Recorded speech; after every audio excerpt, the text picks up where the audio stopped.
Le XIXe siècle a été marqué par un certain nombre de découvertes importantes, et en particulier la fondation de l'assyriologie.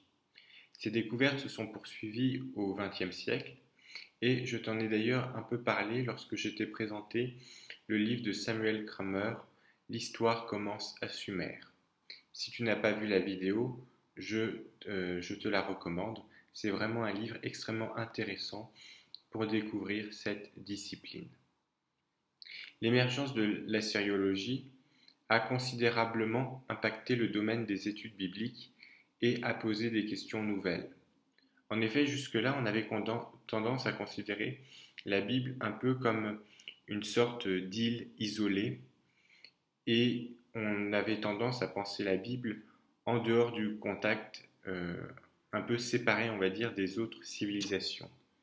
Et là, toutes ces découvertes des textes anciens, qui remontent certains même à 3000, 2000 ans avant Jésus-Christ, qui ont été écrits dans des langues parfois que l'on ne connaissait même pas, notamment le sumérien, et qui ont aussi été ensuite écrits dans d'autres langues comme l'akkadien, qui est l'ancêtre euh, des langues un peu entre guillemets des langues sémitiques, eh bien, nous ont apporté de nombreux récits qui en fait se rapprochent de certains récits bibliques. Le texte le plus connu, dont je t'ai d'ailleurs parlé dans une autre vidéo, est l'épopée de Gilgamesh, où figure notamment le déluge d'Utanapishtim. Et ce déluge se rapproche beaucoup du déluge biblique. Et donc, toutes ces découvertes que je te présenterai au fur et à mesure ont posé de nouvelles questions. Et j'aimerais dans cette vidéo en aborder une qui a pu troubler et qui peut encore troubler parfois les chrétiens. La Bible est-elle finalement une copie de ces anciens mythes proches orientaux? Alors ici par Proche-Orient, j'entends vraiment le Proche-Orient au sens large. Ça peut être aussi bien la Mésopotamie, donc l'actuel Irak, la Syrie, tout ça, que même l'Égypte, car on a aussi beaucoup de textes égyptiens extrêmement importants. Alors je précise que cette question se pose aussi pour le Nouveau Testament, notamment avec la vie de Jésus, mais j'en parlerai dans une vidéo à part. Ici, j'aimerais plutôt me concentrer sur l'Ancien Testament et notamment tous les récits issus de la Genèse, de l'Exode. Je pense qu'il y a deux grands écueils à éviter, deux extrêmes. Le premier, c'est de prétendre qu'il n'y aurait absolument aucun contact.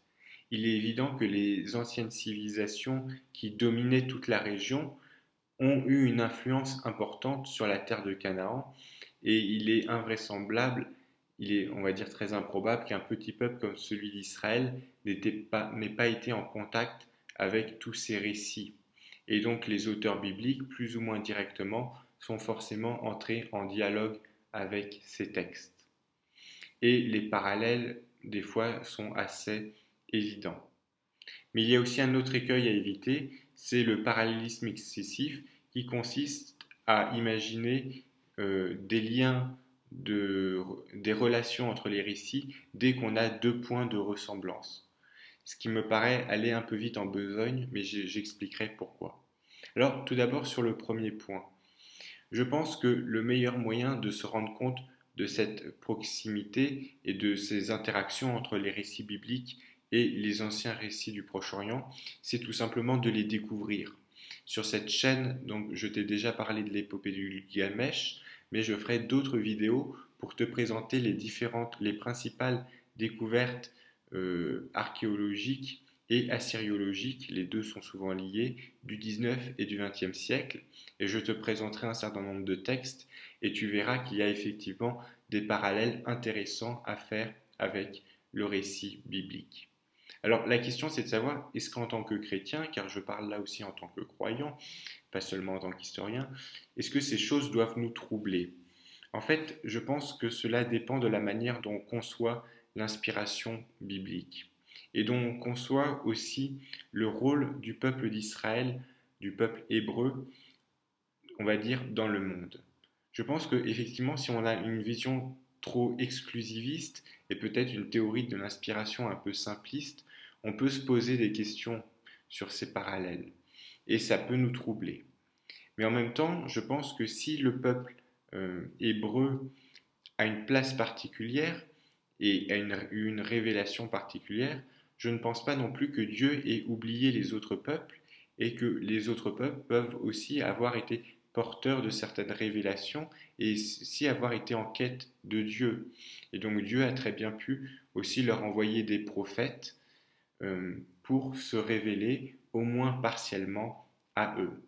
Par ailleurs, on sait que les idées religieuses ont pu circuler d'un peuple à l'autre et que le peuple hébreu n'a pas vécu isolé. On a un exemple très célèbre, par exemple dans le Talmud, dont je te reparlerai, c'est la question des anges. Il y a un rabbin qui pose cette question, mais d'où connaît-on le nom des anges? Et un autre rabbin répond, ils sont revenus de Babylone. C'est-à-dire que c'est un aveu très clair que l'angéologie, c'est-à-dire que la doctrine des anges des pharisiens, en fait, a été inspirée par la religion babylonienne. Là encore, je t'en parlerai plus en détail lorsque je traiterai de la question de Babylone et lorsque je te présenterai les sources rabbiniques anciennes. Par ailleurs, pour ce qui concerne l'inspiration, je pense qu'il faut bien se rappeler que la Bible n'a pas vocation à être un Coran chrétien et que lorsque le Saint-Esprit inspire les auteurs, il ne les coupe pas de leur milieu de vie. Cela se voit d'ailleurs très bien dans leur style d'écriture qui varie vraiment d'un auteur à l'autre et des auteurs peuvent même faire des fautes de grammaire ou alors écrire une langue plus ou moins bonne. Donc on voit que l'inspiration n'annule pas la personnalité des auteurs bibliques et donc il est tout à fait normal qu'ils entrent en contact et qu'ils entrent en discussion avec la culture de leur époque. Maintenant, une fois qu'on a dit cela, je pense qu'il ne faut pas non plus tomber dans l'excès inverse. Et en particulier, je pense que certains exégètes manquent parfois un peu de recul. Et en fait, dès qu'ils voient un parallèle, dès qu'ils voient une ressemblance entre deux textes, ils imaginent qu'il y a toujours une interaction. Et donc souvent, ils pensent que la Bible a copié tel ou tel texte. Un exemple célèbre dont on m'a encore parlé récemment, mais qui en fait a été beaucoup popularisé par exemple par Thomas Römer, qui est professeur au Collège de France, c'est le récit de la naissance de Sargon, un roi ancien. Et on dit le récit biblique de la naissance de Moïse s'est inspiré de ce récit de Sargon, parce qu'effectivement il y a des points communs. Mais pourquoi pas? C'est une hypothèse possible. Mais en revanche, je ne la présenterai pas comme un fait établi, comme cela est parfois le cas, tout simplement parce qu'il n'y a pas de preuve directe que l'auteur biblique se soit effectivement inspiré de ce récit. En fait, si on raisonne purement en termes de probabilité, il est tout à fait normal que certains récits bibliques ressemblent à des récits non bibliques. Pourquoi? Parce qu'il existe des centaines de mythes ou même de récits plus ou moins historiques, peut-être même des milliers, et donc il est normal que certains récits bibliques finissent par ressembler à certains récits non bibliques. J'aimerais juste illustrer cela avec deux anecdotes. La première, une tirée de ma vie personnelle. Depuis un certain temps, depuis plusieurs années, j'écris des articles de blog. Or, une fois, j'étais assez content d'un article que j'avais écrit, car je pensais être un des premiers à avoir cette idée, ou au moins je ne connaissais pas d'autres personnes qui l'avaient eue, et j'avais écrit tout un article avec des exemples bibliques et tout ça. Et quelques temps plus tard, quelques mois après, je découvre qu'un Américain a exactement écrit presque le même article avec les mêmes exemples, avec les mêmes preuves entre guillemets bibliques que j'avais proposées. Et pourtant, je n'avais jamais lu cet article et lui non plus n'a jamais lu mon article. C'est-à-dire que de manière indépendante, on était arrivé aux mêmes conclusions avec aussi, et c'est ce qui peut paraître encore plus fort, avec les mêmes exemples. Et donc c'est sûr que si on regarde extérieurement, on peut imaginer que l'un a copié sur l'autre, alors que ce n'est absolument pas le cas. De même, le deuxième exemple que j'aimerais prendre, c'est durant mon master, j'ai fait un peu d'anthropologie des religions.